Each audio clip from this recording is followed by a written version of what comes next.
வந்து விஷம் கிடையாது, வால் தான் விஷம். இந்த வைக்கிற நம்ம செருப்பு வைக்கிற கொத்தும், கொத்திச்சு பாருங்க. ஓ, வால்லேருந்து கொத்துது. இப்படிதான் இந்த வாலில் கொத்தி தான் வந்து விஷம் ஏறி மனுஷங்க வந்து சாவறது. இதெல்லாம் என்ன பண்ணுறேன்னா, இது வந்து விஷம் சேர்ந்து இதை வந்து நான் ஒரே ஆயிடுச்சுன்னா சித்திரம் நான் சேர்த்து வச்சு பாருங்க. அவ்வளோதான். இது செருப்பில் அடித்தா தான் சீக்கிரம் சாகும். செருப்பில் தொடப்பூரில் அடித்தோம்னா சாகும்.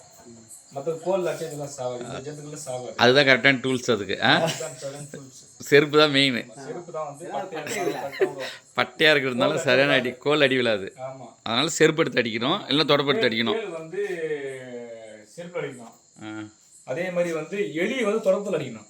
ஓ, ஓடிடும் வேகமா. ஆமாம், அந்த ஷார்ட் லென்த்து வராது. அடி வந்து பலமாக விழாது, பலமாக விழும், லென்த்தில் இருக்கிறதுனால. பாம்பு வந்து கோல் அடிக்கணும். ஒவ்வொரு ஜந்துக்கள் அடிக்கிறதுக்கு வந்து ஒரு ஆயுதம் இருக்கு, பார்த்து புரிஞ்சுக்காங்க. இது இதோட விஷம் இது வந்து ரொம்ப விஷம்லாம் கிடையாது, இது வந்து சிம்பிளான விஷம் தான். இது வந்து என்ன சொன்னா ஸ்லோ பாய்சன். ஓ, ஸ்லோ பாய்சன், பாம்பு மாதிரிலாம் கிடையாது, நெருங்கி அடிக்கும். ஏறும்.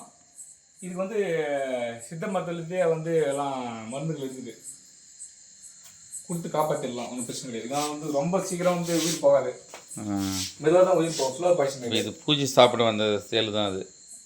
இது பூச்சி சாப்பிடாது. என்ன சாப்பிடுது? இது பூச்சி சாப்பிடாது.